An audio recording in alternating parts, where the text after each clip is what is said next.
Hi, I'm Dolly Vasta, and welcome back once again to For Art's Sake. We're taping in front of the Bugalow Mansion in the perennial gardens of Bugalow Park in New Brunswick. And my guest today is Pegi Ballister-Howells. She's Middlesex County Agricultural Agent. You've probably read her columns and seen her on Channel 8 many times. And we're going to be talking about the planning and planting of a perennial garden. And it really is a part of the art scene. Pegi, let's start out with the difference between a perennial and an annual garden. Well, actually, there's a lot of overlap because they really work very well together. But basically, the difference between a perennial and an annual is a perennial supposedly comes back every year, and an annual is a tender plant that will be killed off by frost and needs to be replanted again every spring. Let's say it is now March. The weather is dreary. Everyone has the blahs, and the mail arrives. They are the planting catalogs. Now we all sit down in front of the fireplace and we say, what are we going to do with our garden this spring? We're going to start a perennial garden. How do we think in terms of space, in terms of weather? Well, I'll tell you, the catalog companies know what they're doing. Cabin fever is immediately followed by another disease called catalog fever. And looking through the catalogs is a very good way to get started, and it gives you a lot of ideas.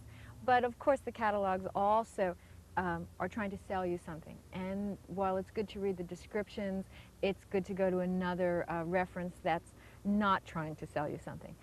There's a number of books that I use that I keep on hand all the time, books on perennials, books on annuals, but my favorite is Wyman's Encyclopedia. It's a small volume about this big for an encyclopedia, and it really covers everything and has a lot of good reference material.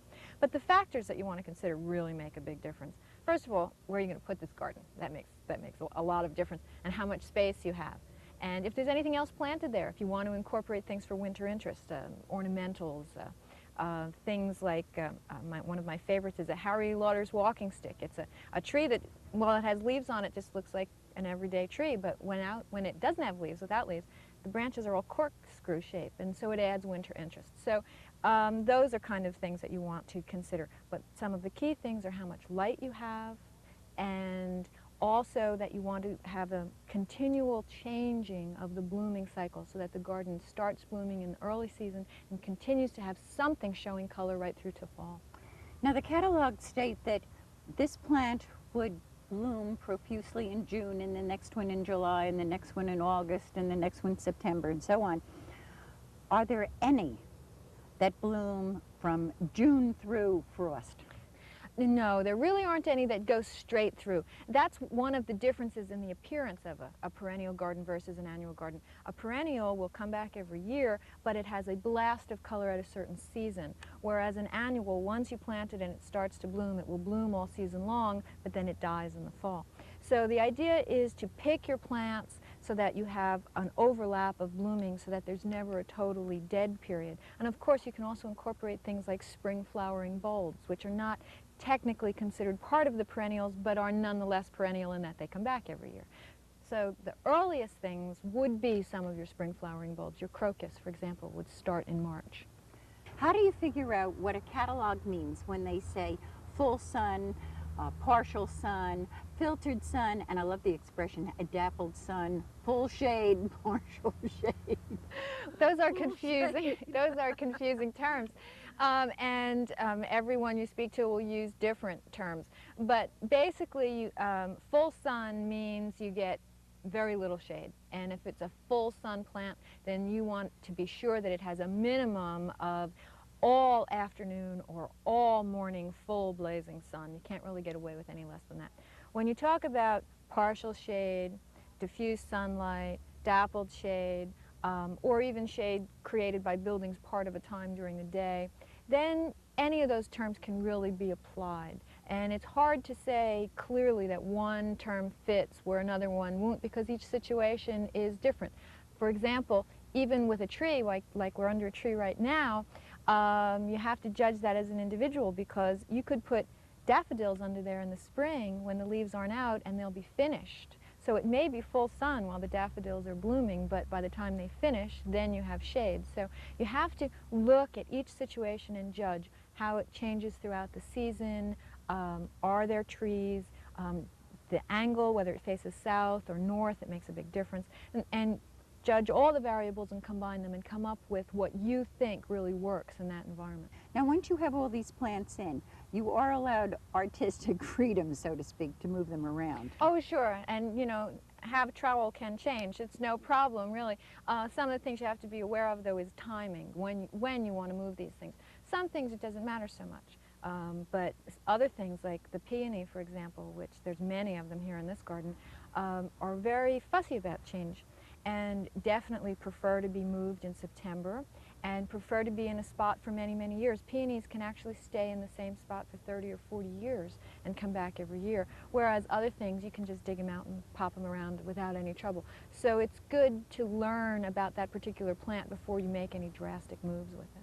When you were talking about perennials coming up every year, aren't there some, like dahlias, that you have to dig up at the end of the season? No, I think what you're thinking of are perhaps non-hardy type plants, that, such as the gladiolas. But perennial, the very definition of perennial is that it can stay. They do sometimes have to be divided every 3 or 4 years. The ones that are more prolific and grow like crazy will take over and become more of a crazy weed than it will be something that's desirable. So those have to be contained and have to be dug up and replanted for that reason. But the very idea is that a perennial is supposed to overwinter and survive. They don't always. Sometimes you'll find a winter situation will kill off something that has always been very hardy. For example, lupines, which tend to bloom in late June and are a very pretty plant. In Maine, they overwinter with no problem at all, even though the winters are much more harsh. Around here, if you have a mild winter, you're very likely to lose them, because when the weather's very cold, they go dormant and they stay dormant. But when the weather tends to be warmer and then cold again, what happens is they start to come out of dormancy, and the next cold snap does them in. So those will not survive in a mild winter. You were saying that the tree that we're sitting under right here is over 200 years old. Yes, this is a weeping cherry tree, and it's part of the original Buccolo garden. That's part of Buccolo Mansion here. And there were originally 4 of these wonderful old trees, but 2 of them have died, and they were replaced by younger trees that are sort of create a balance. But this particular one we think is about 200 years old, and it's still going strong. And it adds a tremendous amount of character to the garden. Oh, it certainly does. It is gorgeous, and it's so cool sitting under this. But I tell you what, the gardens here are so gorgeous, and I want to get a look at all of them. Why don't we go take a walk? I think that's a great idea.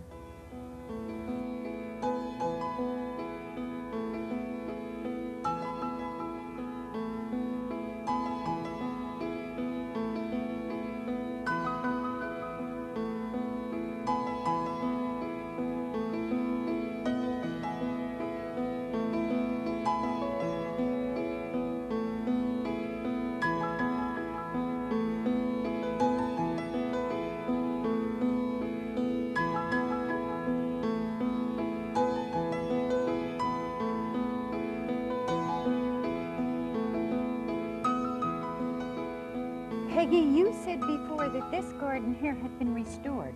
Yes, this is really a very old design, and for a while it was actually an incorrect design, and the DAR got together and were protesting the way the garden had been laid out, and they researched and found some old letters that described the garden, and this is as close as they could come to actually matching the way it had been several hundred years ago when it was first started.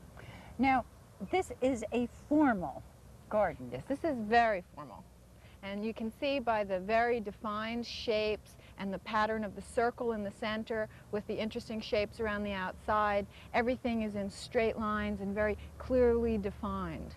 It's also a great integration of annuals and perennials. Yes, you have here at the corners, you have the hydrangeas and then the peonies, which are both perennials that bloom at different times. The peonies have already finished, and you can see the hydrangeas are just coming into their peak of bloom now, but they're surrounded by annuals. And what will happen is the perennials bloom early in the season and have a blast of color too early before the annuals can actually be doing much of anything at all. But the annuals get planted during that time, and when the perennials finish up for the season, then the annuals take over and continue to have that color for the rest of the summer. Are the gardens popular for walking tours? Yes, they are, and they're also part of Buccleuch Mansion, which stands behind it, and that they have tours, and it's the New Brunswick Parks Department that actually maintains these gardens, and they do an outstanding job.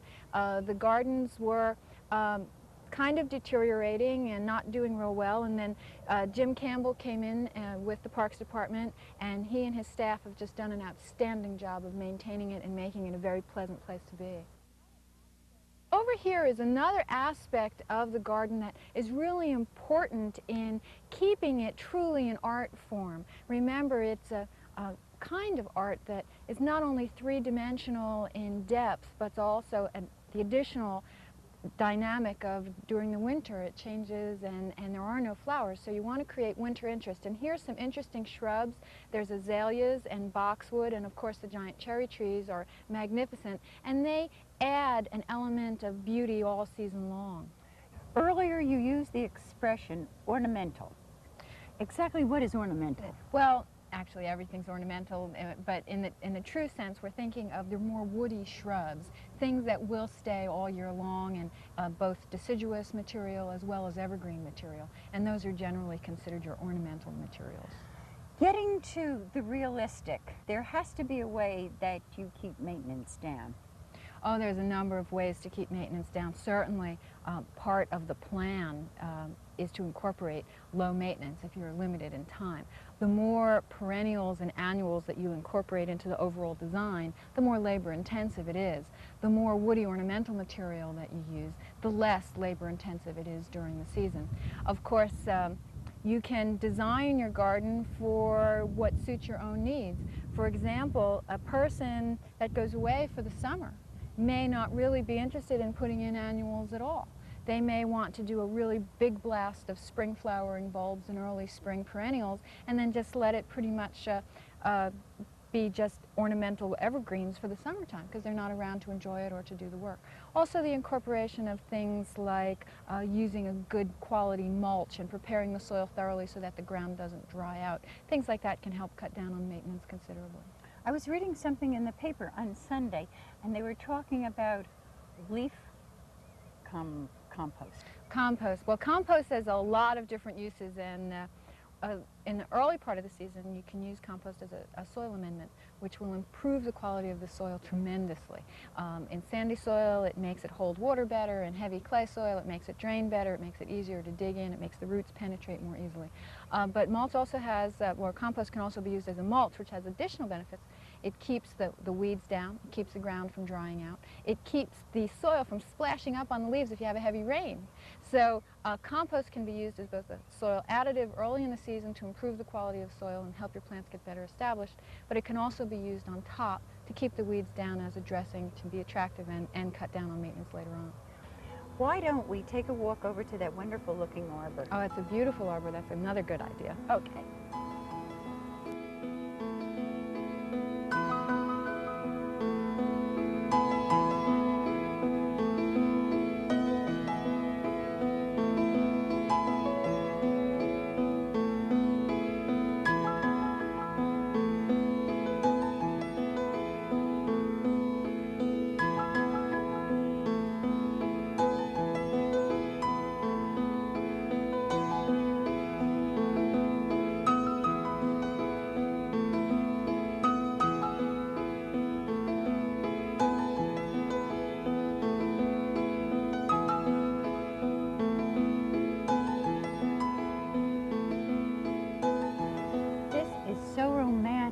Walking under this trellis. Well, the trellis is really one of the very traditional parts of the garden, but the romance, I think, is very special because, well, it's old and elegant and lovely, and you'll often find bridal parties here in the summertime where they come to have their wedding pictures taken under this trellis and throughout the garden. Didn't you say that this was also very old or restored? It's relatively new in terms of years for this particular trellis, but the design was again taken from the letters, and they think it's about as close to the original design as they can get. Everything was very rough hewn then, wasn't it? Yeah, and I think that adds to the charm. That is. What about the rose garden out here? Now that looks so formal. Well, it is very formal, and the whole Bucalo garden is famous for its roses. And unfortunately, at one point, many of the roses had died back, and the varieties were unidentified. And when they took over the garden, they did some pruning, and some regenerated, and a lot of them have been replaced. But it's really probably the most well-known part of the entire Bucalo garden. How many varieties are there? Oh, I can't even begin to guess, but there's some very tiny ones and some very large ones and some multifloral ones, and in all different colors, and it's really fun to just wander through and look at them all.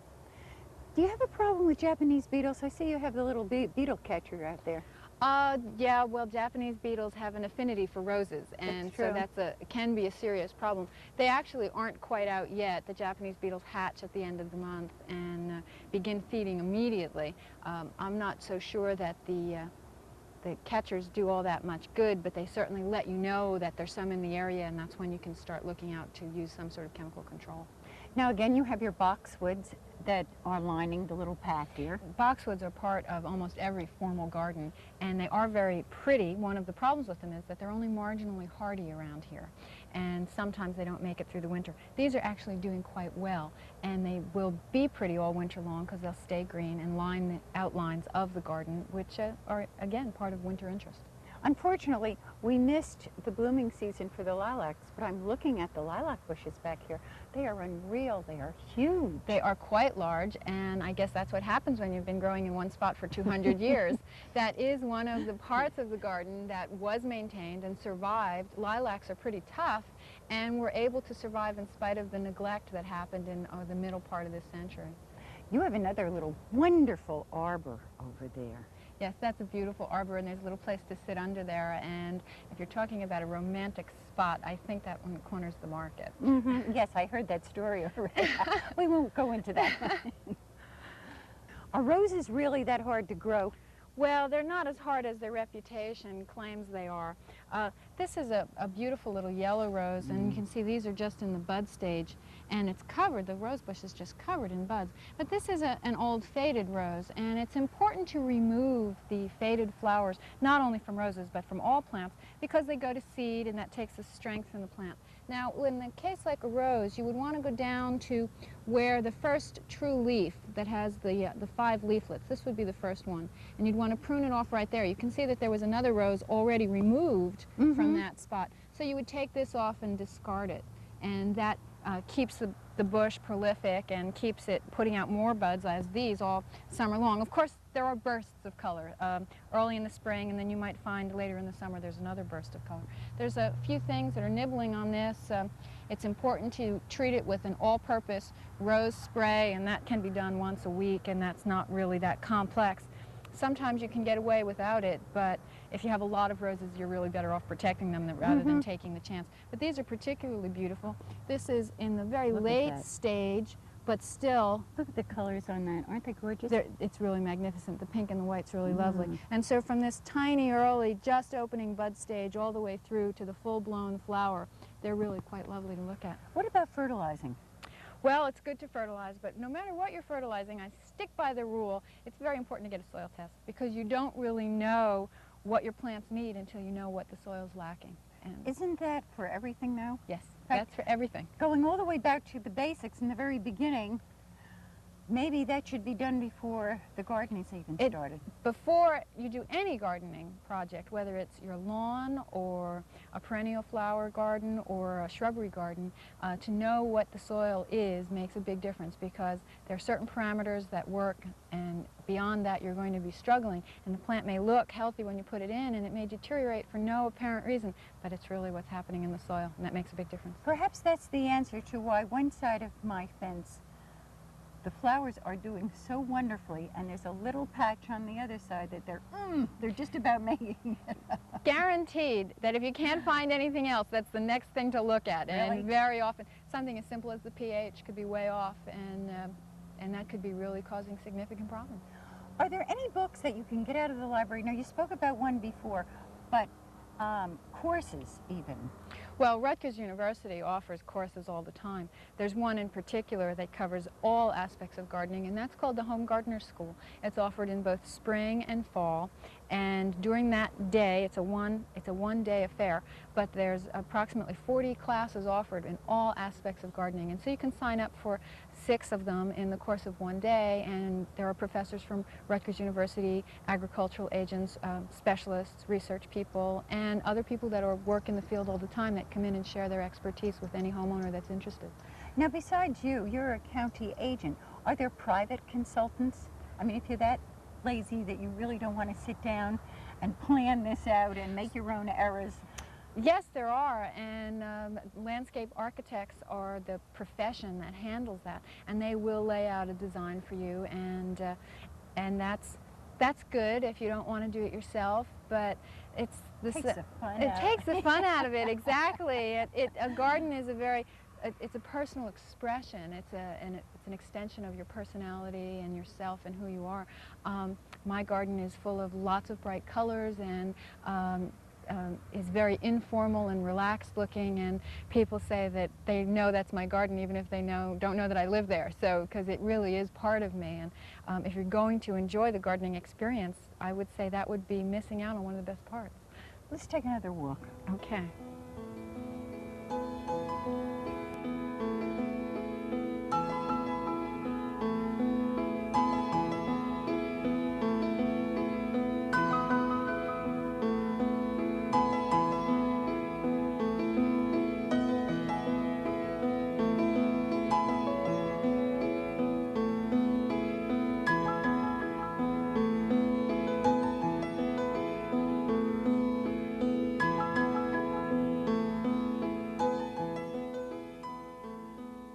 You know, Peggy, it's almost incongruous because we're walking in this beautiful old-fashioned arbor and we're looking out this wonderful rose garden that was patterned after one years and years and years ago, and yet in the distance are these high-rise apartments. Well, I think that's one of the reasons for the popularity of parks, and that it really does create an opportunity to get away from the city life and the hustle and bustle of the day-to-day routine and come here and really feel like you are in a different era where things moved more slowly and the pace was much more relaxed and easy. Do you think there is a resurgence of an interest in gardening? Oh, I would say that there's definitely a resurgence, but it's not in the same form as it was years ago. I think that it's an excellent family participation activity, and I think it gets down to some real values and teaches children responsibility, and I think that has a lot to do with it. But it's just plain rewarding and satisfying to work with the earth and get positive reinforcement back rather rapidly. You plant the seed and it turns into a flower. That's a really good feeling. It also relieves stress in such a stressful world that all of us work with the schedules. I would say pulling weeds is very important for that. After a hard day at work, taking out my aggressions on those weeds. It certainly does. Really helps a lot. Peggy, how did you get into all of this? My father was a produce merchant and always was very proud of artistically displaying his produce. So I started gardening with vegetables and learning about it, and eventually became more and more interested in flowers. And it's kind of funny because it really incorporates all the design knowledge that I learned when I started out in fashion design. It's just instead of using fabric, I use flowers. And both are three-dimensional, but gardening is also dynamic. It's never the same from one day to the next or from one season to the next. I think the nice part about gardening are the little things that happen. I mean, you plant something and maybe 4, 5, 6, 7, 8 days later, you go out and you see a little tiny tip of something coming up out of the earth, and it's exciting. It sounds corny, but it is exciting. It's not corny to me. It's what I thrive for every day and enjoy so totally. In the spring, you see the first little green shoots come out. It's like suddenly the entire weight of winter blahs is lifted off my shoulders, and I can feel like a wood elf dancing through the garden. And not very many people understand it, but they look at me and smile because they know it certainly has some sort of magical qualities for me. I think more people realize it than they like to give credit for. Well, I think more and more people are beginning to admit it, and I think more and more people are beginning to recognize the value of it as well as the beauty of it. And I've done a number of gardening programs throughout the city of New Brunswick. I've even had a very successful gardening program at the county jail facility, and it was one of the most successful programs that the jail ran, and it was actually incorporating those ideas of instant reward for the labor, and the inmates really enjoyed it and participated with enthusiasm, and participated when I wasn't there, and developed some really lovely gardens there right at the jail. So it's a multifaceted kind of an occupation that can really affect everyone, and even if it's only a few pots of flowers on a windowsill. You know, that was the most wonderful part about Sicily. We were in Sicily maybe 5 or 6 years ago, and they took us on a tour through the town of Palermo. And at that time, there was a wealthy section and what they considered the poor section. But it wasn't poor as we think of a poor or a slum area, because everyone had pots of geraniums. In some way, they had gone back to the earth, and there were pots of flowering geraniums, so nothing looked poor. Well, perhaps that's how I got started in this, because my ancestors are all from Palermo. But actually, the whole European philosophy is very different. Here we go to the store, we buy a loaf of bread and a gallon of milk, and we come home. In Europe, they go to the store and they buy a loaf of bread and a gallon of milk, and they never come home without a small bouquet of flowers as well. So their whole attitude is that flowers are a part of the day-to-day routine and incorporates it into their life rather than being something special or something only to go to see at the park. Also, every inch of their property is gardened.